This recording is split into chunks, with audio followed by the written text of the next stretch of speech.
Morning મિત્રો, આપણે આની પહેલાના લેક્ચરની અંદર હાઇડ્રોકાર્બન ચેપ્ટરની અંદર એરોમેટિક હાઇડ્રોકાર્બનમાં બેન્ઝીનની બનાવટની ટોટલ 3 પ્રક્રિયાઓ જોઈ હતી, જેમાં ફિનોલના રિડક્શનથી, એરોમેટિક એસિડના સોડિયમ ક્ષારના ડીકાર્બોક્સિલેશનથી અને ઇથાઇનના ચક્રીય પોલિમરાઇઝેશનથી ટોટલ 3 પ્રક્રિયાઓમાંથી આપણે શું સમજાતા? બેન્ઝીનની બનાવટની પ્રક્રિયા, બરાબર. અને ઉપરાંત હ્યુકેલનો નિયમ એરોમેટિકતા માટેનો જે હતો એ પણ આપણે સમજી ગયા. આ હ્યુકેલનો નિયમ MCQ ની અંદર મિત્રો ખૂબ જ પૂછાય છે. નીટના MCQ ની અંદર પણ આના ક્વેશ્ચન હોઈ શકે છે ખરી, બરાબર છે. નામ આપ્યું હોય નેપ્થેલિનની અંદર પાઈ ઇલેક્ટ્રોનની સંખ્યા જણાવો, અથવા તો નેપ્થેલિન છે એ એરોમેટિક છે કે નહીં, તો એ સમયે પ્રોબ્લેમ પડી શકે છે કે તમને બંધારણ પણ આવડવું જોઈએ અને હ્યુકેલના નિયમનું સૂત્ર પણ ખબર હોવી જોઈએ, બરાબર છે.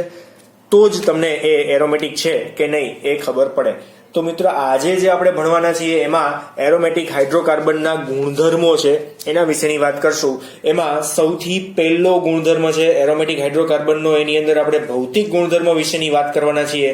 ભૌતિક અને રાસાયણિક ગુણધર્મો, અહીંયા આજે આપણે 2 ગુણધર્મોની ચર્ચા કરશું, બરાબર. તો ભૌતિક ગુણધર્મની અંદર જો પહેલો પોઈન્ટ જોઈએ કે ભૌતિક ગુણધર્મ કયા કયા હોઈ શકે ખરી, તો એરોમેટિક હાઇડ્રોકાર્બન સંયોજનો, એટલે આપણે અહીંયા સીધી વાત કરશું. આ સંયોજનો અધ્રુવીય અણુઓ હોય છે. કેવા હોય છે?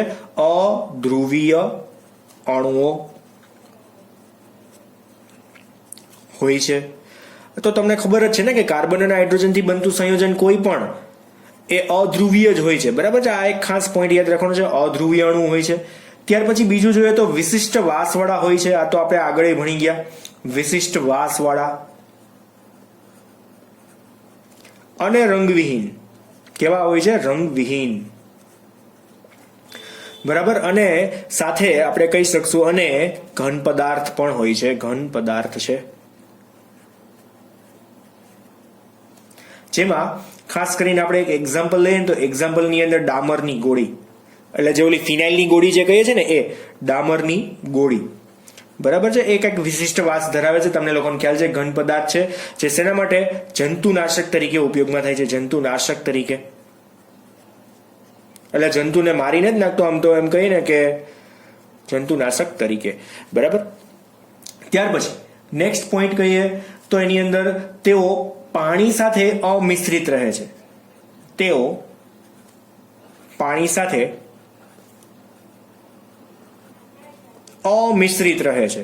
અમિશ્રિત શું કામ એને? કેમ કે પાણી છે એ ધ્રુવીય છે અને આ બધા કેવા છે? અધ્રુવીય છે, બરાબર. અમિશ્રિત રહેવાનું કારણ પાણી ધ્રુવીય છે, બરાબર. પરંતુ કાર્બનિક દ્રાવકોની અંદર તરત જ મિશ્રિત થાય છે. તો કયા અકાર્બનિક દ્રાવકમાં તરત મિશ્રિત થઈ શકે ખરી? પછી તેઓ મેશવાળી જ્યોતથી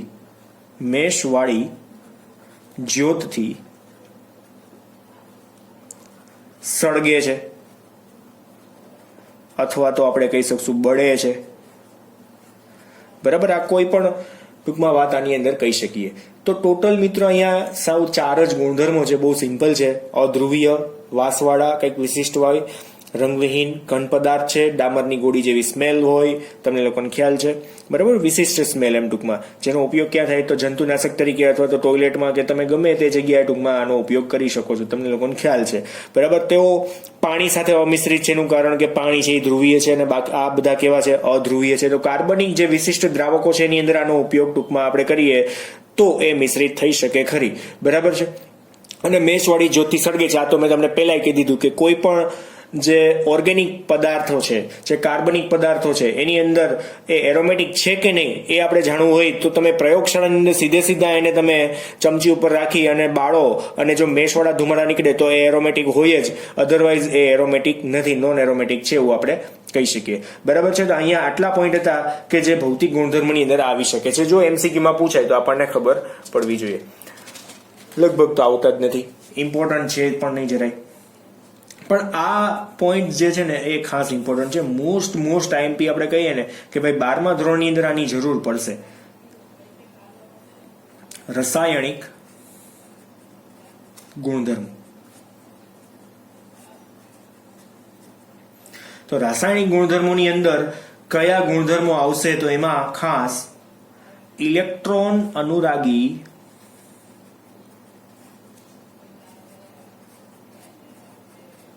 વિસ્થાપન પ્રક્રિયાઓ,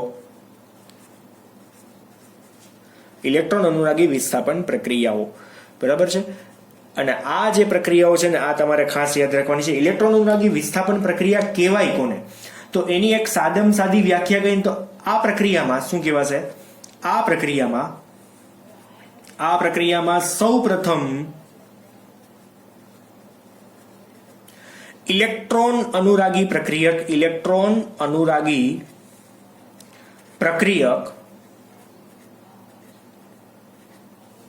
E પ્લસ એની સંજ્ઞા છે. ઇલેક્ટ્રોન અનુરાગી પ્રક્રિયકની સંજ્ઞા શું છે? E પ્લસ છે. એ હુમલો કરનાર પ્રક્રિયક ઉત્પન્ન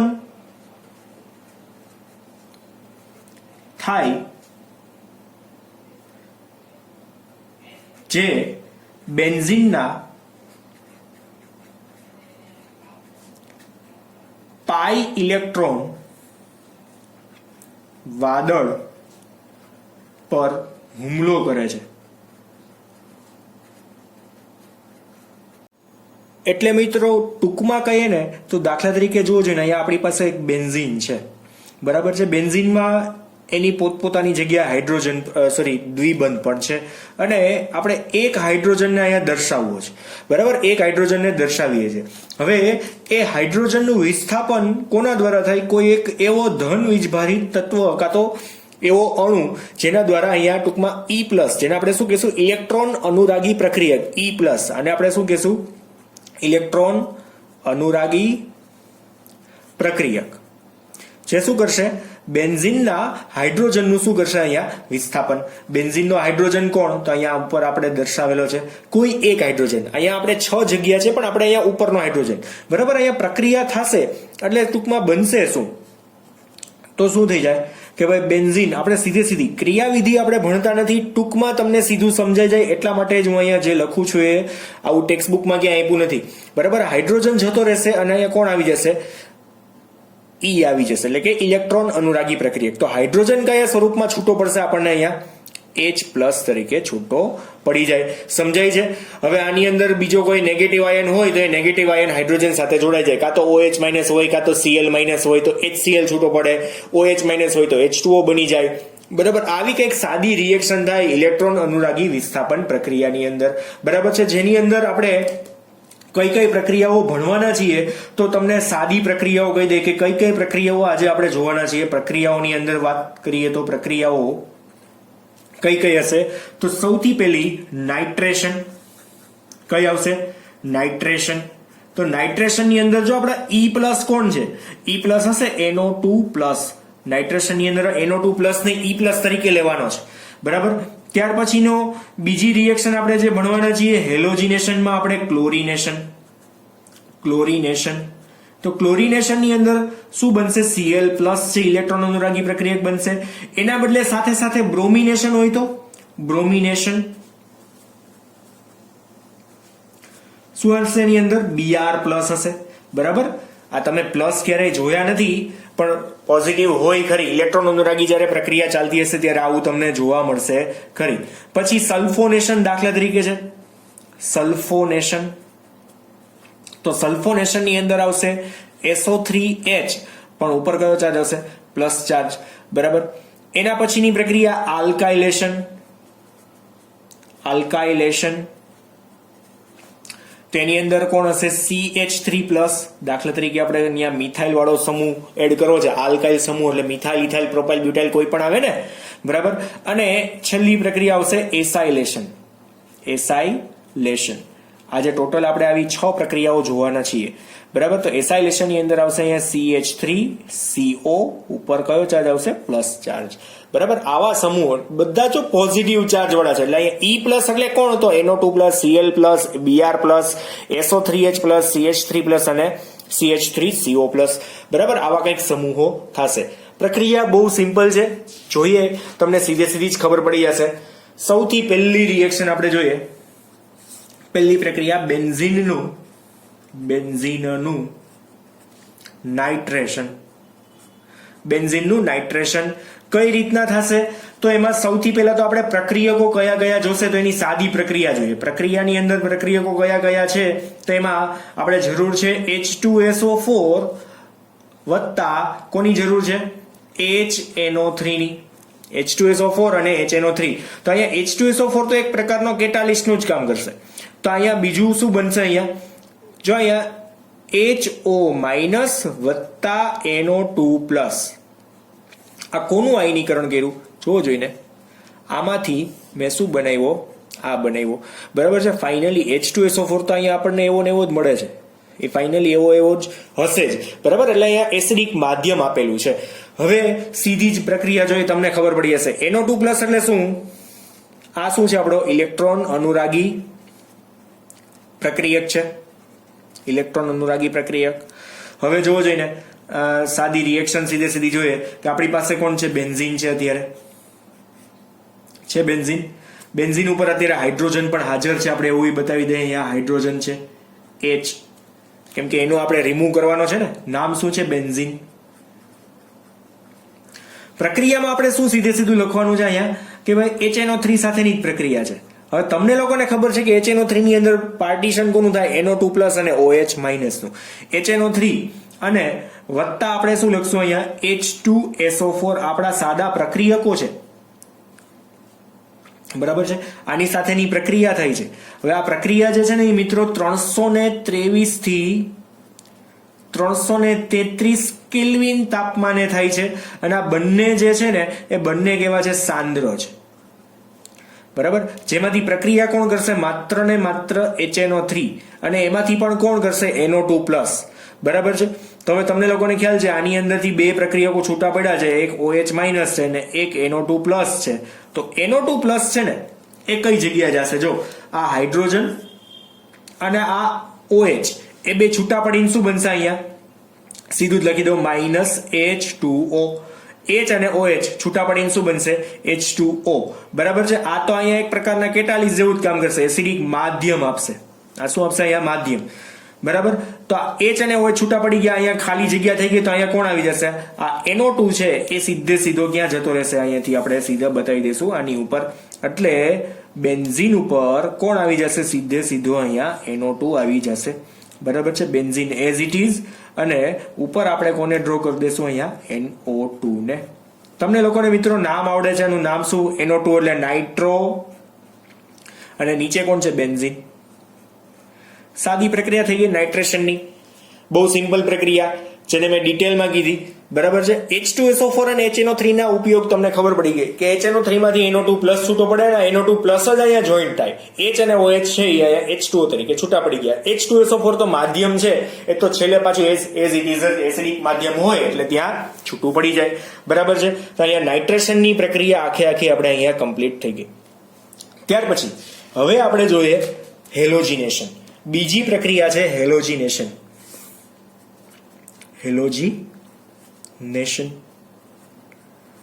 તો હેલોજિનેશન ની અંદર આપણે બે જ પ્રક્રિયા જોવાના છીએ, ક્લોરિનેશન અને બ્રોમિનેશન. બરાબર છે. બે જ પ્રક્રિયાઓ આપણે જોવાની છે, ક્લોરિનેશન અને બ્રોમિનેશન. તો સાદા અહીંયા પ્રક્રિયકોની વાત કરીએ આમ તો પહેલા તો આની અંદર છે ને જે મહત્વની વાત છે ને એ ઉદ્દીપકો છે. ઉદ્દીપકો કયા કયા ઉપયોગમાં લઈ શકીએ? બરાબર છે. ક્લોરિનેશન માટે આપણે જોઈએ ને તો Cl2 અને Cl2 પ્રક્રિયક છે. તો આની સાથે ઉદ્દીપક તરીકે કોણ લઈ શકીએ? તો FeCl3 અથવા તો AlCl3. આ શું આવશે? ઉદ્દીપક આવશે. બરાબર છે. અને જો આના બદલે Br2 આપણે પ્રક્રિયક લઈએ ને, Br2 પ્રક્રિયક લઈએ તો ઉદ્દીપક કોણ હશે? FeBr3 અથવા તો AlCl3. AlCl3 બેની અંદર કોમન છે ઉદ્દીપક તરીકે. સમજાય છે એક્ઝેક્ટલી? તો અહીંયા આ બે પ્રક્રિયાઓ આપણે હમણાં જોવાના છીએ. તો એની અંદર સિમ્પલી આપણે આ જ રીતના રિએક્શન થશે. જોઈએ બંને પ્રક્રિયા એક સાથે જ જોઈ નાખીએ. બરાબર છે. હું પાર્ટીશન કરીને લખીશ અહીંયા કે ભાઈ એક બેન્ઝીન છે, દાખલા તરીકે એક બેન્ઝીન છે. અહીંયા હું બે પાર્ટીશન કરું છું કે એકમાંથી જ આપણે બે પ્રક્રિયાઓ બતાવી દઈએ. બંને બતાવી છે એક સાથે, એટલા માટે આવું કરું છું હું. બરાબર છે. એકમાં આપણે Cl2 એડ કરવો છે, એકમાં Cl2 અને એકમાં કોને એડ કરવો છે? Br2 ને એડ કરવો છે. બરાબર છે. અને અહીંયા ઉદીપક તરીકે આપણે કોને લઈ લેશું? દાખલા તરીકે આની અંદર FeCl3 છે અને આની અંદર શું છે? FeBr3 છે. આના બદલે તમે કોને લઈ શકો? AlCl3, AlCl3 બેમાં તમે ઉપયોગમાં લઈ શકો ખરી. બરાબર છે. નામ અહીંયા હું એક્ઝેક્ટલી લખી દઉં, બેન્ઝીન. જોઈન્ટ થયા કઈ જગ્યાએ થશે? તો અહીંયા ઉપર આપણે H લખીએ છીએ, H ની જગ્યાએ ક્લોરીન. જો ક્લોરીન હોય ને તો જો એક ક્લોરીન અહીંયા આવશે, બીજો શું થશે? હાઇડ્રોજન સાથે છૂટો પડી જશે. આમાં શું થશે? એક બ્રોમિન અહીંયા આવશે, બીજો શું થશે? બ્રોમિન સાથે છૂટો પડશે. એટલે આમાં તમે સાથે સાથે અહીંયા આપણે લખશું ને -HBr, આવું છૂટું પણ પડશે. ફાઇનલી નિપજ કેવી બની શકે આની અંદર જોવો જોઈને.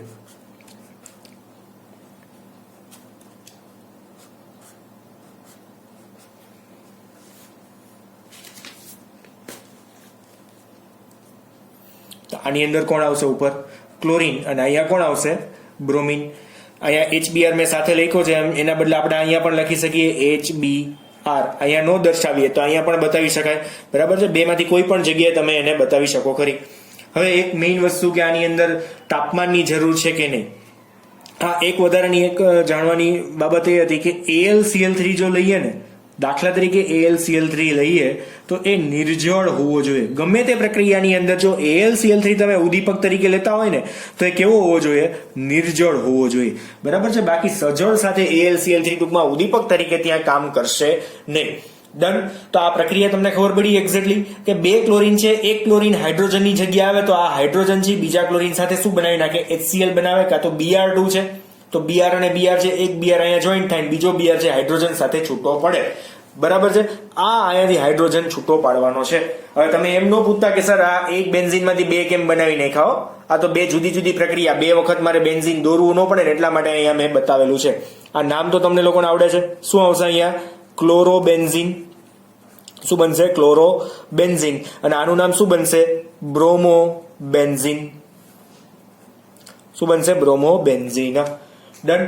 ત્યાર પછી સલ્ફોનેશન જોઈએ.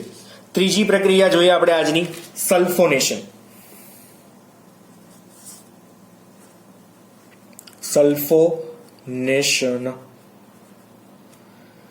સલ્ફોનેશનની અંદર આપણો ઇલેક્ટ્રોન અનુરાગી પ્રક્રિયા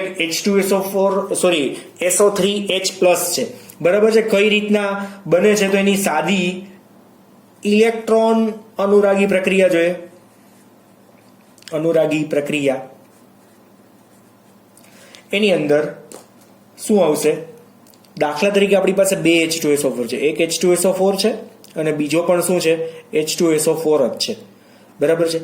સમજી લો કે આ છે ને આપણે ઉદીપક જેવું કામ કરશે, એસિડિક માધ્યમ આપશે, પણ બીજો છે ને એનું આયનીકરણ કેવું થશે જુઓ. HO- વત્તા SO3H+, આવું કંઈક આયનીકરણ થાય અને બાકીનો ઓલો H2SO4 તો નહીં એઝ ઇટ ઇઝ પડ્યો રહેવાનો છે. બરાબર છે. ફાઇનલી જે છે એ બીજો એક H2SO4 છે એમને જ બાકી વધશે, એની કાંઈ આપણે જરૂર નથી. પણ અહીંયા તમે શું કહી શકશો કે આપણી પાસે જે આ પ્રક્રિયક આવ્યો છે SO3H, એને આપણે શું કહેશું? E+ કહેવાનો છે, જે શું કરશે? બેન્ઝીનના હાઇડ્રોજનનું વિસ્થાપન કરશે. બરાબર. અને એ હાઇડ્રોજન આની સાથે જાય આ OH સાથે, એટલે શું બની જશે ત્યાં? શું બનશે ત્યાં? પાણી. બરાબર. બીજું કાંઈ નહીં. હવે આ પ્રક્રિયા તો માત્ર ડેલ્ટા તાપમાને જ થવાની છે, એટલે આપણે સીધી આની અંદર પ્રક્રિયા જોઈ નાખીએ કે એક્ઝામ્પલ શું છે આનું. દાખલા તરીકે આપણી પાસે બેન્ઝીન છે. બરાબર. એની સાથે ઉપર એક હાઇડ્રોજન એટલે બતાવીએ છીએ કે એને આપણે ઉડાડવાનો છે. બરાબર. હવે અહીંયા પ્રક્રિયા છે ને હું સીધી શું લખીશ? 2 મોલ્સ ઓફ H2SO4 સાથેની પ્રક્રિયા છે. તમારે આ સમજી જવાનું છે કે આ 2 મોલ H2SO4 છે ને એમાંથી શું પ્રક્રિયા થાય. બરાબર. આ એસિડિક માધ્યમ એક H2SO4 આપશે, બાકીનો બીજો H2SO4 છે ને એનું સાદું આયનીકરણ થાય OH- અને SO3H+ ની અંદર આયનીકરણ થાય. બરાબર છે. આ આયનીકરણ છે એમાં પોઝિટિવ ચાર્જ એટલે E+, એટલે આ બે માંથી એક પોઝિટિવ ચાર્જ ધરાવતો E+. બરાબર. જે આમ અતિશય સાંદ્રના બદલે તમે એમ કહી શકો ધુમાયમાન છે. ધુમાયમાન H2SO4, આ રીતના આપણે એમ કહી શકીએ ધુમાયમાન H2SO4. પ્રક્રિયા થાય છે ડેલ્ટા તાપમાને પ્રક્રિયા થાય છે. શું બનશે? તો આ બેન્ઝીન જે છે એની ઉપર કોણ આવી જશે? SO3H. અમે તમને પહેલાય કીધું કોણ આવશે આની ઉપર? SO3H. પોઝિટિવ ચાર્જ છૂટો પડશે. જો પોઝિટિવ ચાર્જ ઉમેરાય તો પોઝિટિવ ચાર્જ છૂટોય પડે ને, બરાબર છે? એટલે અહીંયાથી આ H છે એ પ્લસ તરીકે છૂટો પડશે અને કોની સાથે? આ OH સાથે જાય એટલે વત્તા આપણે અહીંયા શું લખી શકશું?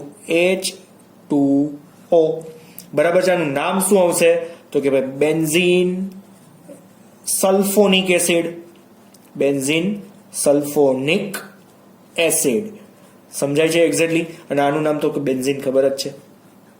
તો ટૂંકમાં મેં તમને અહીંયા એ કીધું કે બે H2SO4 હોય તેમાંથી SO3H કઈ રીતના આવી જાય આ તમને ખબર ન પડે એટલા માટે મેં એ એક્ઝેક્ટલી કીધું કે આ H2SO4 છે ઉદ્દીપક જેવું કામ કરશે. બીજો એક H2SO4 છે એમાંથી શું બને છે? આ બે વસ્તુઓ બને છે, OH- અને SO3H+.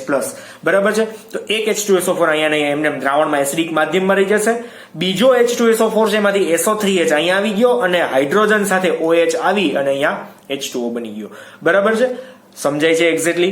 રિએક્શનોને તમારે ખાસ યાદ રાખવાની છે કેમ કે આ કોપી પેસ્ટ પ્રક્રિયાઓ 12મા ધોરણની અંદર હેલો આલ્કેન હેલોએરિનમાં આવશે, આલ્કોહોલ ફિનોલ ઇથરમાં આવશે. દરેક જગ્યાએ એક ને એક જ પ્રક્રિયાઓ આવવાની છે. બરાબર? પણ એમાં ઓર્થો ને પેરા સ્થાન ઉપર નાઇટ્રેશન થશે, ક્લોરિનેશન થશે, બ્રોમિનેશન થશે, સલ્ફોનેશન થશે. ડન છે? એક્ઝેક્ટલી સમજાય છે અહીંયા હું જે કહેવા માંગુ છું એ? તો આજે મેં જે પ્રક્રિયાઓની વાત કરીને એની અંદર આ બે પ્રક્રિયાઓ આપણે અત્યારે બાકી રાખવાના છીએ, જેમાં આલ્કાઇલેશન અને એસાઇલેશન જે ફ્રીડલ ક્રાફ્ટ પ્રક્રિયા છે, FC પ્રક્રિયાથી ફેમસ છે. ફ્રીડલ ક્રાફ્ટ પ્રક્રિયાઓ, FC પ્રક્રિયાઓ. બરાબર છે?